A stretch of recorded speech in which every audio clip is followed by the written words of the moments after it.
I know, the 23 was worse today than it was last week. Really? For us. Wow. It wasn't plowed. I know. I live close and I was sliding all over. Yeah, it was not good. No.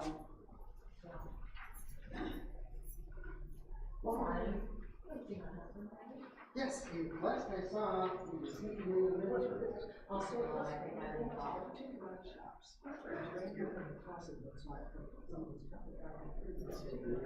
No, I was torn between sitting Jim and sitting. Well, the one they had is. And Jim's working. That's okay. Well, I was gonna try to talk to you today. Yeah, except you're doing. It's not, I mean, we have some things decided, we got music decided, but your name was mentioned when we had the meeting. Oh, okay, great. Already, so, yeah, so, I know you might be busy and out there, but maybe I can catch you for a couple minutes. Yeah, so, yeah, I would like to talk to you just for a couple of minutes. So, we have some ideas and we'll get, yeah, but we got and, Jerry finishes next week, so this kind of when we do planning so that he doesn't have to worry about it. Okay, cool. Sounds like we're crowded.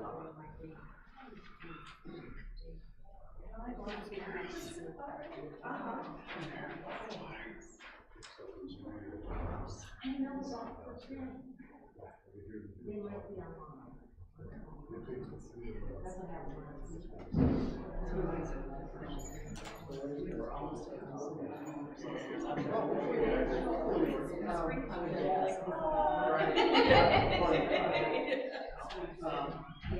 Which is unusual. Usually it's like Monday, Wednesday, but he said usually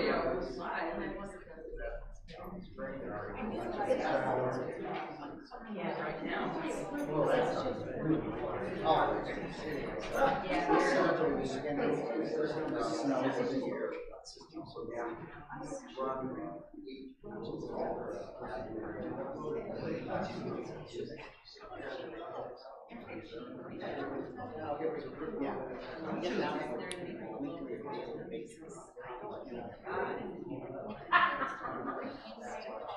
Planning yet.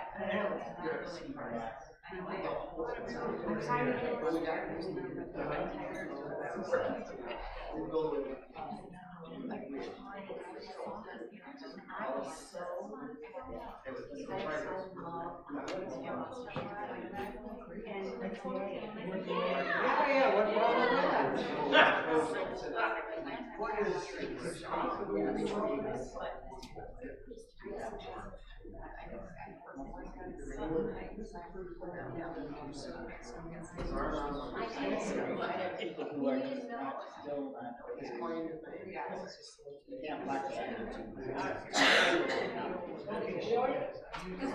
I mean, my mother and her husband are about as bad as I've ever seen. They figured it took them a long time.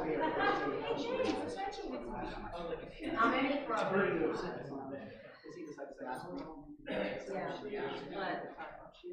Yeah, but it's not good. I think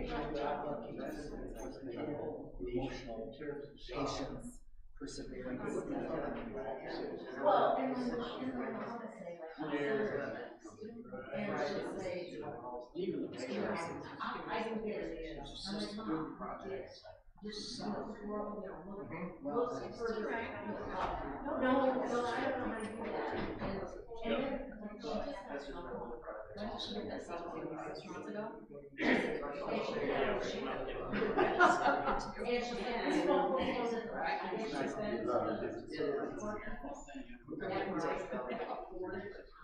and she now wants to play that. And she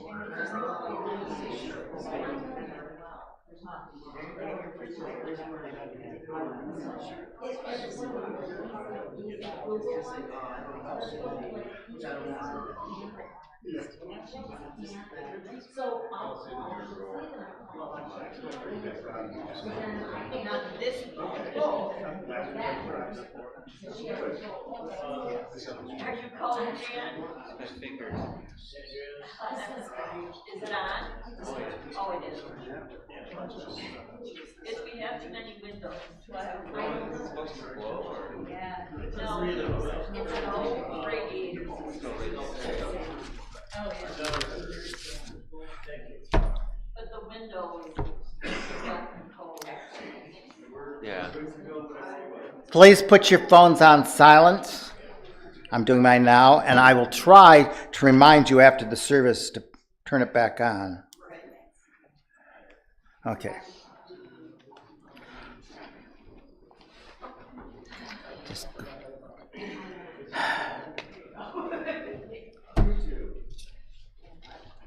Jeez, just.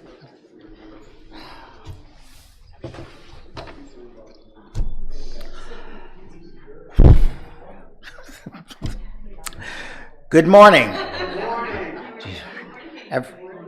Every little sound you make can be picked up by the microphones. Good morning to those of you here in our sanctuary and those of you viewing us online. My name is Jim Newtown, and I welcome you to the Unitarian Universalist Congregation of Flint, a progressive LGBTQ+ affirming religious community. If you would like more information about our faith tradition or this congregation, please feel free to talk to one of our ministers today or via their contact information found at uuflint.org. Visitors are especially invited to attend a coffee hour downstairs after the service, and any of us would be happy to tell you more about our congregation. You may also sign up for our weekly email newsletter by visiting our website, scanning the QR code back with your order of service, or filling out one of these brightly colored cards in the back of the pews. Just relax.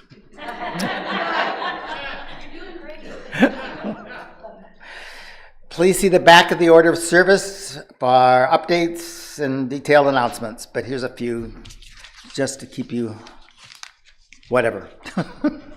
Okay, please join us for our Christmas Eve service, December 24th at 5:30 p.m., followed by a traditional soup social potluck. There's a sign up at the table at the back, and we'll also bring it down to coffee hour, so you can figure out what you might like to bring. Okay. Now, so I got several little pieces here. Thank you for everyone who has signed up for the Angel Tree Giving Program. This program helps Flint area nonprofit agencies help people and families have a happier holiday. If you would like to help, just see your weekly e-update newsletter for the holiday wish list and complete instructions on how to help. And please remember, all labeled gifts to the office no later than next Sunday, December 14th. I also have a holiday wish list for nonprofit agencies in the Flint area.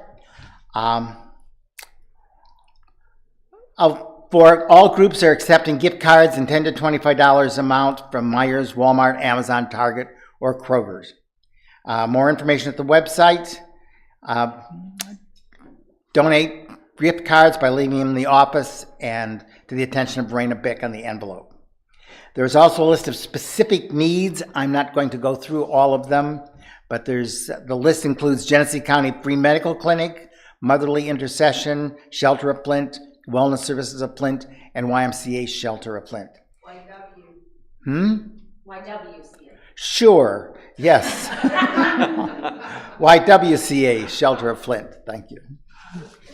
I'm not, as I said, I'm not going to go through the whole detailed list, but if you're interested, see me, or I don't see Raina Bick here today, but it's available if you want specifics. Also, on a more immediate notice, John Helsum has some tickets to the Mobby Christmas concert that is this afternoon at 4 o'clock at First Press. $20. It's the choral group. They're very good. Okay. I think that's, am I running out yet? Don't see any more. Okay. That's what we're doing next, yes. I just want to make sure I got all the announcements through that I had.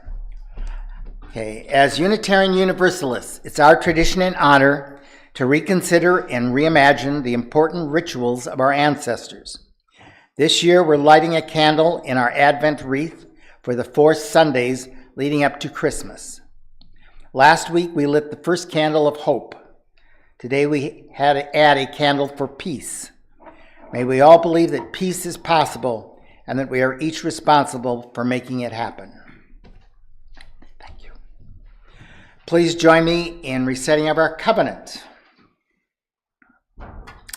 Recognizing the richness of diversity, the beauty and wonder of shared worship, and the transforming power of love and service, we gather as a sacred, intentional community to freely seek knowledge and truth, to celebrate the fullness of life, and by our actions to increase goodness and justice.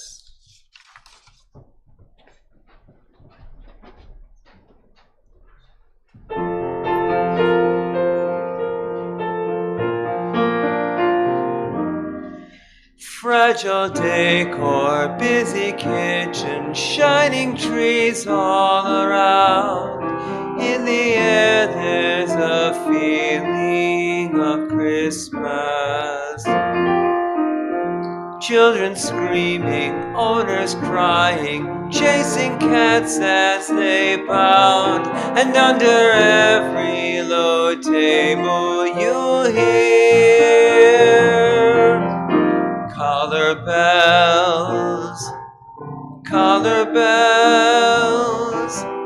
Christmas decor is so much fun. Ring-a-ling, hear them ring.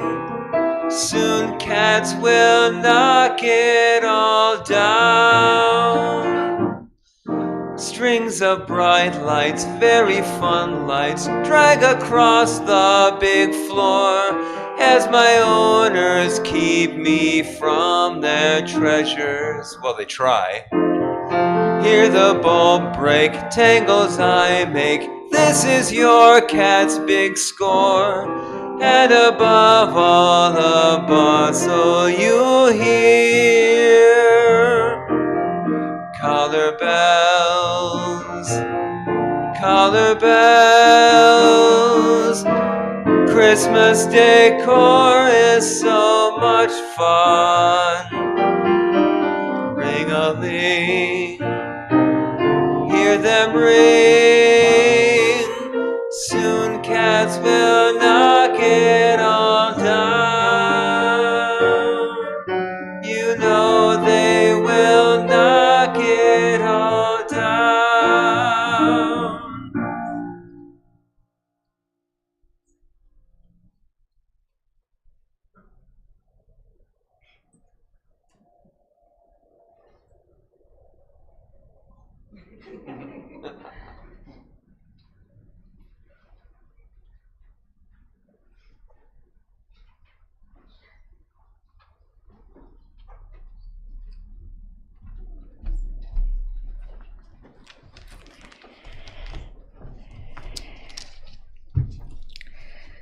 We all know cats are sophisticated, intelligent animals.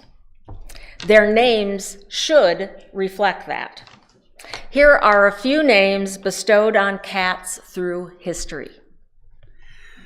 Copernicus, Edgar Allan Poe, and Aaron Kerr. Flufflestiltskin, Pablo Picasso, Cleopatra, Dwight D. Eisenhower, Sherlock Holmes, Amelia Earhart, Yo-Yo Meow, Oedipus, Isaac Mewton. Chairman Meow. Sir Pouncelot. Fidel Castro. Genghis Cat, Histon Churchill, Mulius Caesar. Furious the Destroyer. Edward Scissorpaws. And the Dalai Lama. Please stand as you're willing and able for our opening hymn, number 225.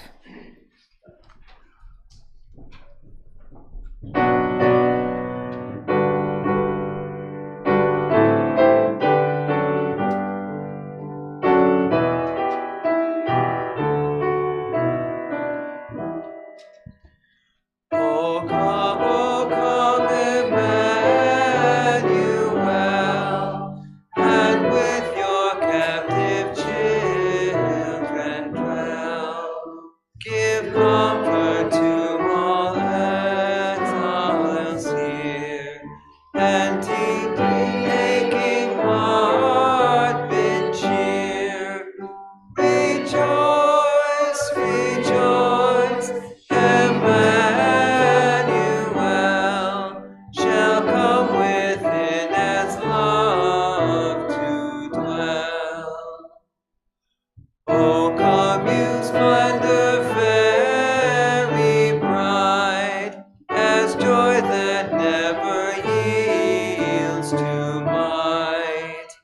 O come and turn all hearts to peace, that greed and war at last shall cease. Rejoice, rejoice, Emmanuel shall come within as truth to dwell.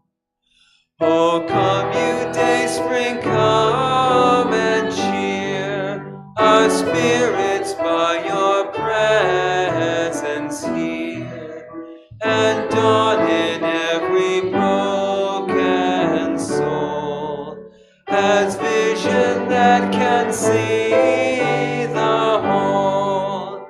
Rejoice, rejoice, Emmanuel shall come within as home to dwell. O come, you wisdom from on high, from depths that hide within a sigh, to temper knowledge with our care, to render every act a prayer. Rejoice, rejoice, Emmanuel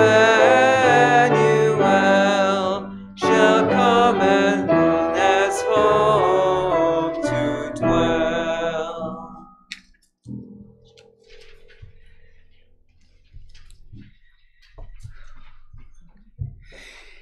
In the 9th century, an Irish monk wrote about his cat Pangur Bán. I and Pangur Bán, my cat, 'tis a like task we are at. Hunting mice is his delight. Hunting words I sit all night. Better far than praise of men, 'tis to sit with book and pen. Pangur bears me no ill will. He too plies his simple skill. 'Tis a merry thing to see. At our tasks, how glad are we, when at home we sit and find entertainment to our mind. 'Gainst the wall he sets his eye, full and ferrous and sharp and sly. 'Gainst the wall of knowledge I all my little wisdom try. So in peace our task we ply, Pangur Bán, my cat, and I. In our arts we find our bliss. I have mine, and he has his. Let us enjoy our time of silence.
Amen.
The popular short story was written in 1864, The Paradise of Cats. It was translated from the original French. Louis was a fat cat who was very fortunate. He lived in luxury. His companion, a woman named Cherie, fed him salmon and caviar. He slept on feather pillows before a fire. Still, Louis often stared longingly out the window. When he stretched his neck, he could sometimes see cats romping across slate roofs and lolling beneath the sun. Louis wanted just one thing. He wanted to live the life of those cats on the rooftops. Paradise, he purred. And he vowed the moment he had the chance, he'd run away. One day, Cherie forgot to close the kitchen window, and Louis leaped out. He could smell sunshine and trees and flowers and baking croissants. And before long, an old tomcat stepped forward. "Bonjour," he said. "My name is Tom. I see you don't know the ways of the world. I'd be glad to teach you." Louis was soon following Tom and his gang. Like them, he drank water from gutters, and it tasted sweeter than cream. Everything around him seemed beautiful. Then, Louis started to feel hungry. "What do you eat?" "Whatever we find," said Tom. Louis, embarrassed, remembered that he had never hunted for food. He feared that he might starve. "We eat from the gutters and the alleys. We'll wait until dawn and find our food in the garbage heap." Louis was horrified. "Wait all night?" Tom calmly nodded his head. "You'll learn." Night dragged on far too slowly for Louis. The evening mist made him shiver. As rain began falling and brisk winds blew, Louis began to think how dreary the world outside was after all. He began to dream of his pillows. Louis heard rustling suddenly, and he turned and he saw 3 men carrying garbage out to the streets. He raced to inspect it. He longed for a piece of meat or maybe just a taste of salmon, maybe even caviar. He rifled through all the bags, but he found just 3 dry bones. But Tom, he was an artiste. He rifled through the garbage slowly and diligently, and he found a few strips of thin, stale meat. As the cold rain fell onto Louis, all he could think about was his warm, dry prison. When the sun began to rise, Tom looked at him and winked.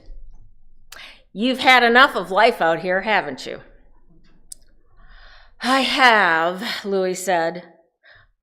"But how will I find my house?" Tom wearily shook his head and said, "I knew a fat cat like you wasn't meant for the joys of freedom. I know how to get you home. Follow me." Soon they were at Cherie's window, and Tom turned to him and said, "Here you are. Goodbye." But Louis could not bear to leave his friend out here in the wilds. "Come with me," Louis said. Tom waved a paw. "I'd die in there with all those fluffy pillows and all that rich food. That's for weaklings. I need to be free." He jumped off the roof and disappeared. Louis slipped inside, but when Cherie saw him, she screamed, "Bad boy!" But then she gathered him up in her arms and she fed him caviar. Later, stretched out by his fire, Louis rested his head on feather pillows and he closed his eyes. Now he understood that paradise was a place where he might be locked up forever. But that was paradise after all, for a cat, that is.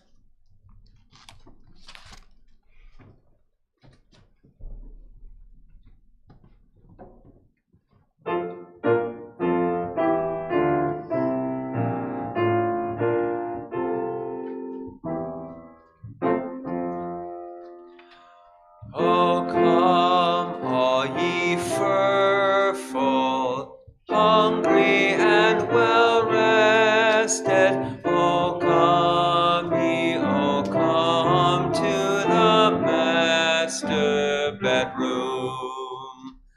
Come and behold them, snoring loudly neath the sheets, for now it's time to wake them, for now it's time to wake them, for now it's time to wake them on this Christmas morn. Meow, choirs of felines, meow in expectation, meow till you get your mom and dad out of bed. Glory to food and fresh milk in the cat dish. Oh, come, let us enjoy it. Oh, come, let us enjoy it. Oh, come, let us enjoy it. Breakfast at last.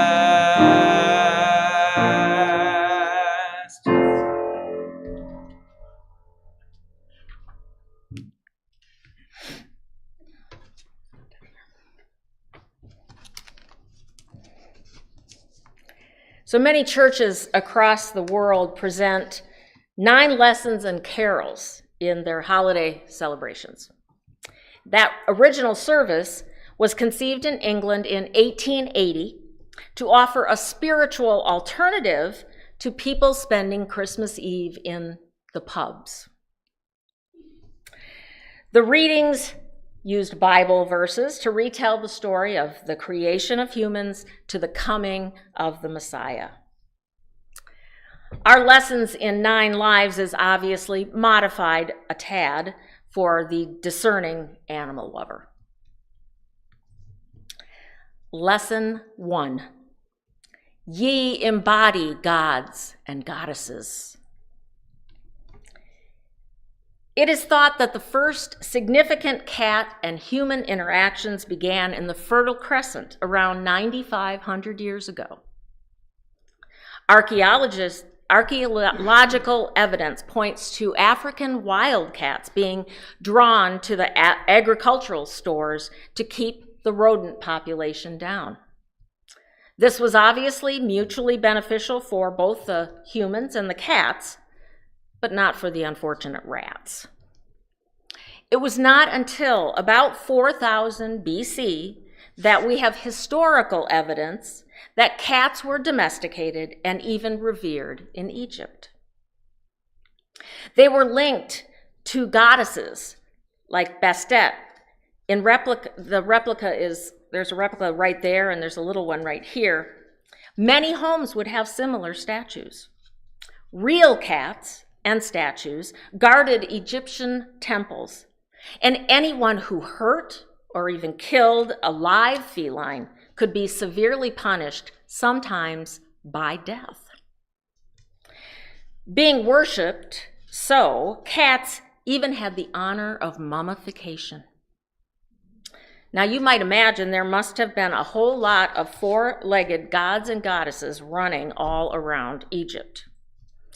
So I do wonder if the practice of mummification maybe even started with cats, because I'm thinking that sometimes wrapping them up like that might be the only way you could get them to shut up.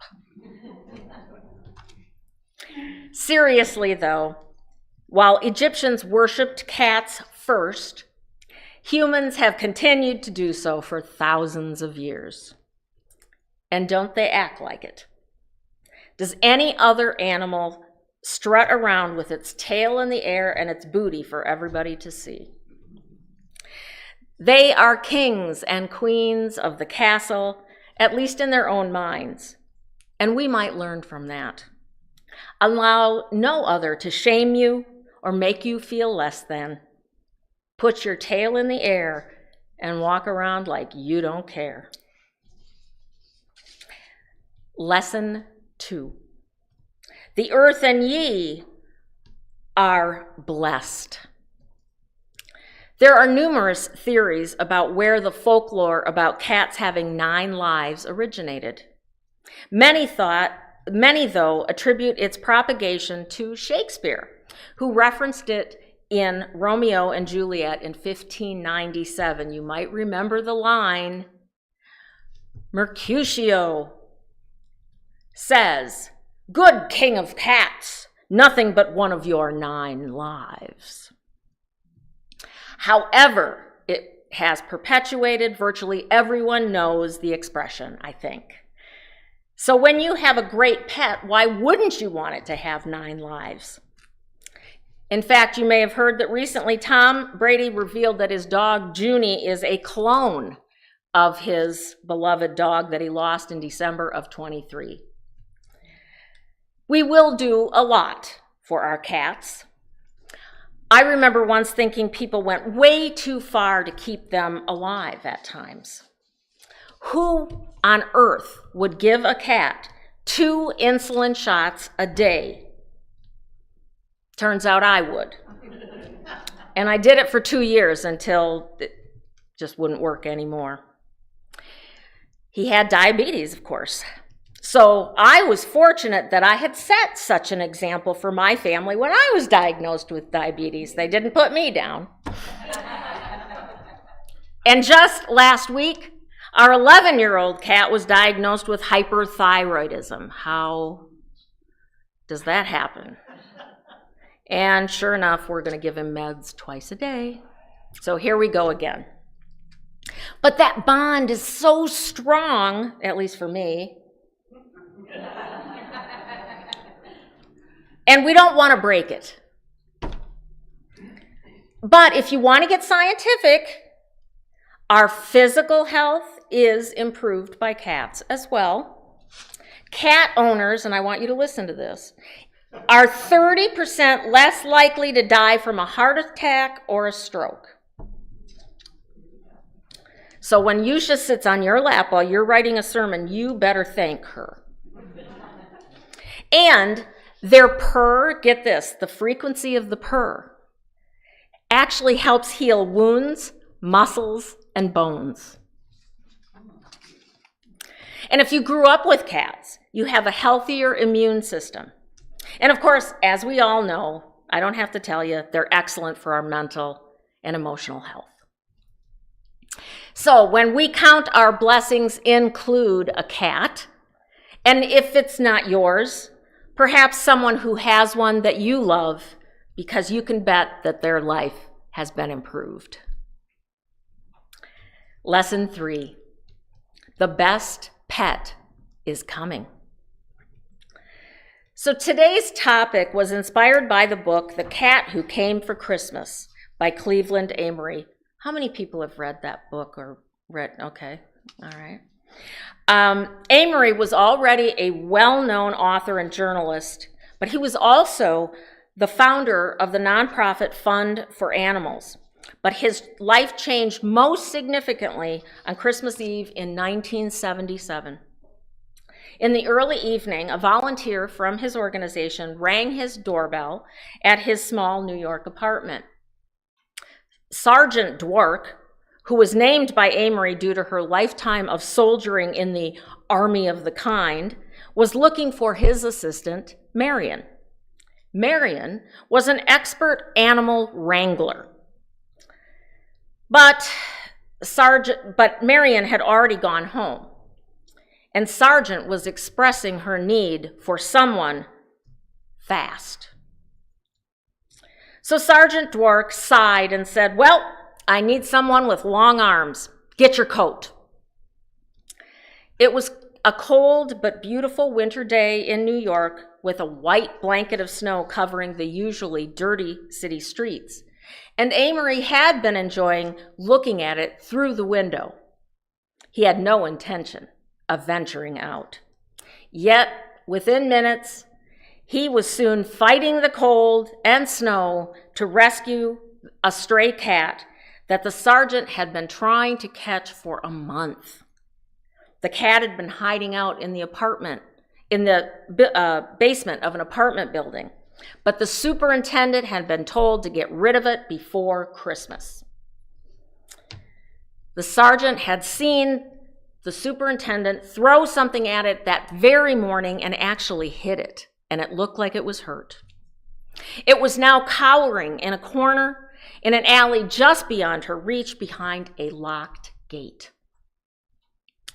She felt this was her last chance to save it, and as they approached, Amory saw a terribly thin cat standing very crookedly, and it was so dirty it was impossible to see what color it was. He also had a large visible wound on his mouth. They repeatedly tried to ply the cat with little bits of cheese, but he would come out momentarily, grab the cheese, and then fall back. Eventually, the sergeant distracted him enough that Amory was able to grab the cat by the scruff of the neck and pull him through the gate, which was possible only because he was that scrawny. Before Amory subdued him safely inside his jacket, the cat deeply raked his face and neck with his dirty, uncut claws. After some arguing, much to his own surprise, Amory said he would take the cat home for the night. Although a well-known animal rights activist, his apartment was suspiciously void of any creatures. Once home, Amory put the cat down, only to see a blur as he took off, clamoring for an exit. Finding none, it chose the safest spot it saw: Amory's Christmas tree. The cat cleared the presents underneath altogether, scampered through the lights and the branches, and disappeared near the top. Well, eventually, Amory would get him down. They would become friends, companions, and he would name him Polar Bear. But that's a whole other story. Lesson 4. Peace can be subjective. So cats do love the holidays. Here is one of ours. This was her first Christmas 3 years ago. She broke several ornaments during her climbing expeditions that first year. That's her as a kitten. Our other cat loves to attack tissue paper and kick it into fine shreds. And I don't know about you, but I had to stop using plastic bows on packages under the tree many years ago. Because by the time people got their gifts, the bows had so many punctures from their teeth in them that it looked like I had used that bow for like 10 Christmases. It was either that, or I'd find bows scattered all through the house that they had completely ripped off the package. They'd play with it for a few minutes, and then they'd go get another one. And of course, you all know that low-hanging ornaments are obviously a no-no. Shiny things on strings, hanging, come on. But recently, my cats have discovered that shiny earrings are equally fun to steal, and you don't have to wait till Christmas. And we also have one cat that drags Afghans up and down the stairs all night, every night, yowling. We have yet to figure out why he does that.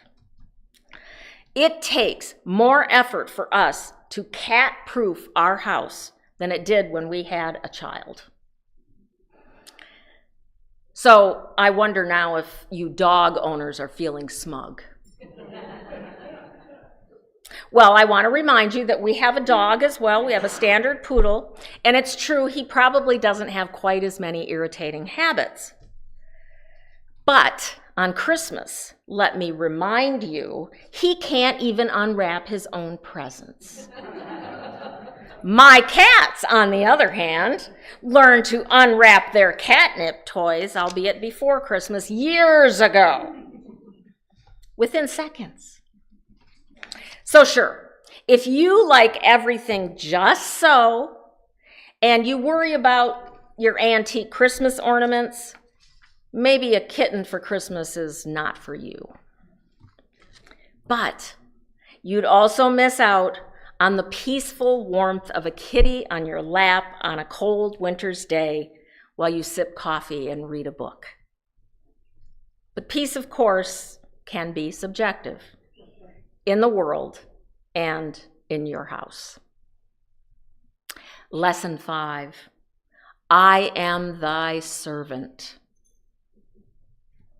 An Old English proverb describes a cat's life stages this way. A cat has 9 lives. For 3 he plays. For 3 he strays. And for the last 3 he stays. Playing is an important part of any cat's life, no matter their age. Our older cat seems to find his own entertainment for as much time as he can. He delights in putting his head in freshly worn shoes, especially his, loves his sisal-scratching posts, and he chases beads, buttons, or even bottle caps that fall to the floor. But when I throw a ball, even one made for cats, with a little jingle in it, for my other cat, she looks at me as if I have insulted her. I've had cats that fetch, and maybe you have as well, but it has to be totally their own idea. Now, as far as for the 3 years of straying, I think there's a better term for straying, and I think I would call it ignoring. Not all cats ignore, of course. One of my cats follows me everywhere and comes when I call him, but the other takes a message and might decide to get back to me later. And then you have the 3 years of staying. That is, they stay when it's time to eat, when it's time to have a clean litter box, or it's time to have a warm lap to sleep on. They will stay, and we will serve at their pleasure. Deep down, we believe, I think, that the love is reciprocal.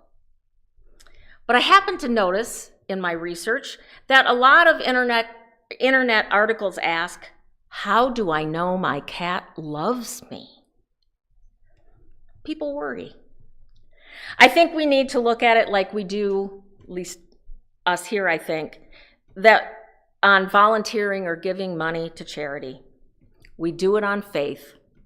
We love the world, so we do it regardless of being thanked, noticed, or hearing a purr.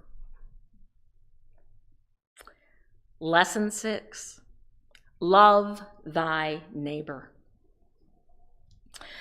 For centuries, cats got a bad rap. Although worshipped, they have also been deemed devils and bad luck.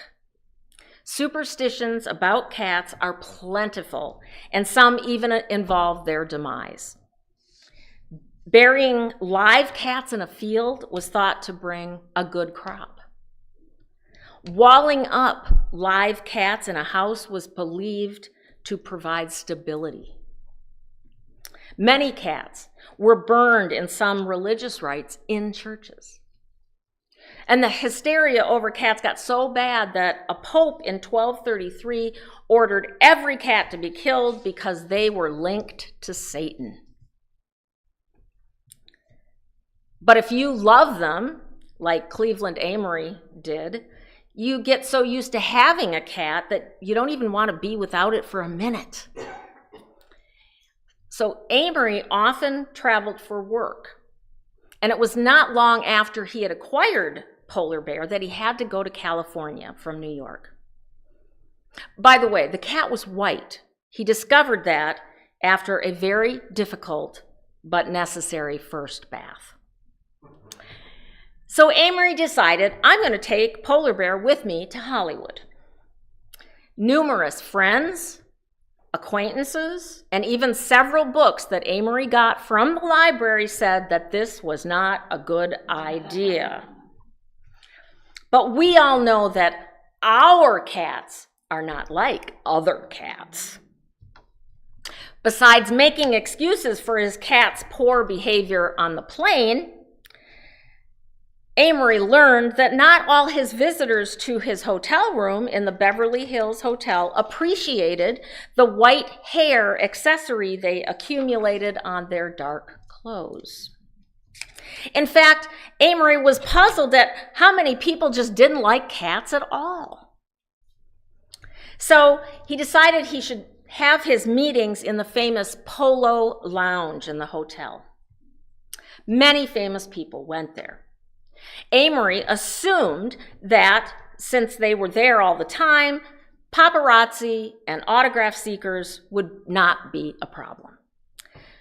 So one of the days he invited a movie star he had known for years, Cary Grant, to meet him for drinks. So many fans approached, and some very rudely, that Amory suggested that they go to his hotel room instead. But on the way up to his room, Amory remembered to tell Grant about the cat. Grant mentioned that he had always been a dog man himself, and he considered cat lovers barmy, as he put it. Polar Bear always took off the minute a stranger arrived, probably because he didn't understand what possible excuse anyone could have for interrupting him at such an hour, that is, any of the 24 per day. Nonetheless, in that hour, Polar Bear jumped on Cary Grant's lap the moment he sat on the couch. Now, most pet owners are known to fib to visitors about their pet's behavior when they say, "He never does that." But Amory said, when he said this to Grant, that it was the only time he was honest. Grant patted the cat for an hour and asked a lot of questions about Polar Bear and cats in general. The result was Grant went on to have many cats of his own for the first time, and Amory always thought Polar Bear deserved much of the credit. Lesson 7, follow your bliss. Cats pursue what fulfills them. No other animal seems to revel as much in embracing comfort, being fully present, showing curiosity, or respecting boundaries. Whether they have found a perfect sunbeam for a catnap, or are intently watching a cardinal hopping around in the snow outside the window, cats do everything with enthusiasm, concentration, and joy. Sometimes they don't even know what kind of animal they are. Daily, childlike exuberance is mandatory for them. Embarrassment is not in their vocabulary. I think we should all consider acting with downright abandon when the mood strikes. The more we embody their habits, the better off we are. Lesson 8, your cat is the best cat ever. In his books, Cleveland Amory writes about the many conversations he has with his cat. I highly recommend the book, by the way. Looks, meows, size, and body position were all part of Polar Bear's repertoire in his talking. For instance, He could convince Amory's assistant and Amory's housekeeper with a particular look and a little weak meow that he had not been fed, even though his stomach was quite full. He would put on what Amory called a full Broadway-style show when he wanted Amory to feed him. He began by dropping his full weight to the floor in the kitchen. Then truly tragic grand opera yowls were delivered full throat. Next, he would stop and present an accusatory look to Amory that said, "Your imagination is so limited that you can't even picture what it was like for me when I was hungry all the time outdoors." Well, with all of that, often Amory gave in to the manipulation because, well, Amory said he was the best cat ever, just like mine and yours. Well, Polar Bear was with Amory for 15 years. He didn't really know how old he was when he first found him. But both Polar Bear and Amory developed pretty bad arthritis. Therefore, it took Amory a little more time to notice when the cat's condition started to deteriorate. Polar Bear began sleeping in some odd positions, and he stopped hiding when people came to the door. And one day, he fell off a chair, and he couldn't get back up again. Well, Amory realized neither of them were spring kittens anymore. So Amory thought it might be time to see if something was seriously wrong, and he took him to the vet. After numerous tests, Polar Bear was diagnosed with kidney failure, something pretty common for cats. After many weeks of treatment, the only way that Amory could get Polar Bear to take in water was through an eyedropper. Well, he knew it was time. Amory invited friends to visit Polar Bear one last time at his apartment. Then, Amory took him to the vet, and he petted him while the vet gave the first injection. Sleepily, Polar Bear, who had barely moved in weeks, stretched one leg out toward Amory. So Amory hugged him as close as he could, and then the second injection was given, and Polar Bear took his last breath. So Amory buried him at the ranch in Texas for rescued animals that he had helped found. And the marker reads, if you can't read it, "Here lies beloved Polar Bear, the cat who came for Christmas." And then it says 1977 to 1992, because 77 was when he got him. And then it says, "Till we meet again." Amory died 6 years later and was buried on the ranch just near him. Lesson 9. Every kitten, a mystery born. We love our cats, our dogs, our birds, our turtles. But unfortunately, we will outlive most of them. While psychologists tell us that it's really good for kids to learn how to take care of animals and then go through the loss of them, it does not become any easier to lose a pet no matter what our age. But the heartbreak is always worth it for all that love and mystery wrapped up in fur. There are so many kitties in the world in need of a fluffy pillow and a little taste of caviar. May they all come home for Christmas.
Thank you. That was perfect. We've come to the point of the service where we like to pause and ask you to consider donating money to our kitty. I know. I know cat puns are just clawful, aren't they? That's four now. I know. I'll try to stop there. There are innumerable ways we can help others with just as many reasons why we do so. All of them overlap, and none of them more important than the rest. We are a generous people and have your own reasons for helping and giving when you do. Many of us choose to support this religious community with financial donations and your time. If you haven't yet, we hope you will consider joining the generous members and friends who have been supporting this church for over 95 years. Please place your financial gift in the basket as you leave the sanctuary or online at uuflint.org. Ask me or our ministers how you can volunteer. Any and all gifts are truly appreciated.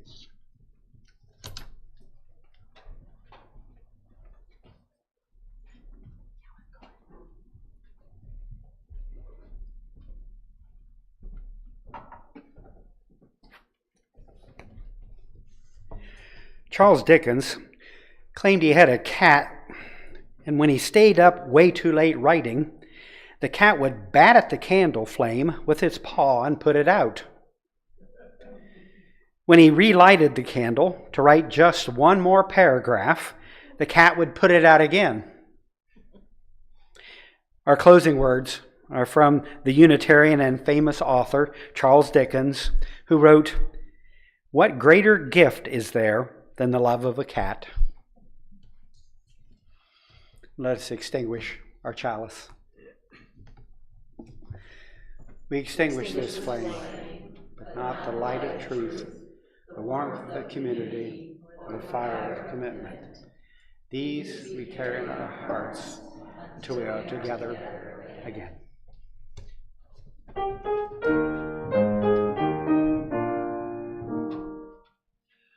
On the first day of Christmas, my human gave to me a perch on a tall cat tree. On the second day of Christmas, my human gave to me 2 scratching posts and a perch on a tall cat tree. On the third day of Christmas, my human gave to me 3 warm laps, screen catching posts, and a perch on a tall cat tree. Having trouble counting today. On the fourth day of Christmas, my human gave to me 4 bowls of milk, 3 warm laps, 2 scratching posts, and a perch on a tall cat tree. On the 5th day of Christmas, my human gave to me 5 balls of yarn, 4 bowls of milk, 3 warm laps, 2 scratching posts, and a perch on a tall cat tree.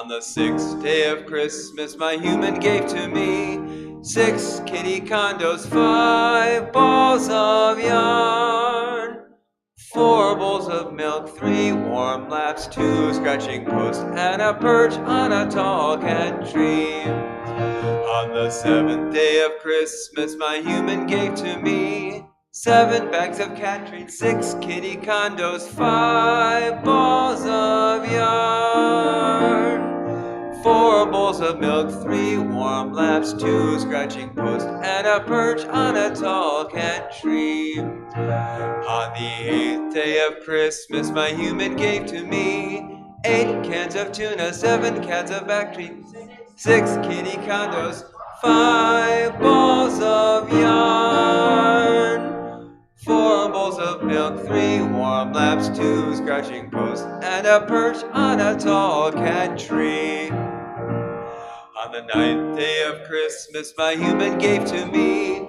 9 furry mouses, 8 cans of tuna, 7 bags of cat treats, 6 kitty condos, 5 balls of yarn, 4 bowls of milk, 3 warm laps, laps, 2 scratching posts, and a perch on a tall cat tree. On the 10th day of Christmas, my human gave to me 10 litter boxes, 9 furry mounts, 8 cans of tuna, 7 bags of cat treats, 6 kitty condos, 5 balls of yarn, 4 bowls of milk, 3 warm laps, 2 scratching posts, and a perch on a tall cat tree.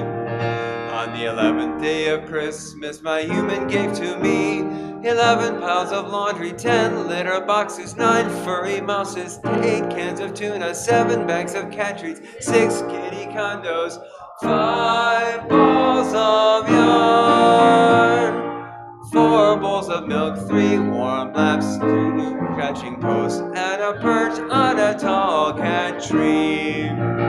On the 12th day of Christmas, my human gave to me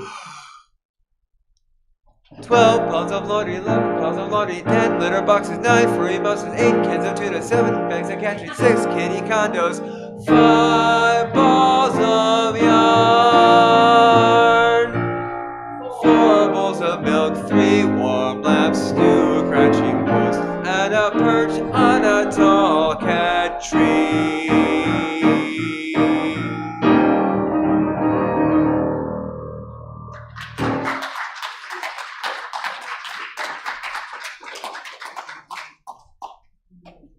I hope you can join us downstairs for coffee hour.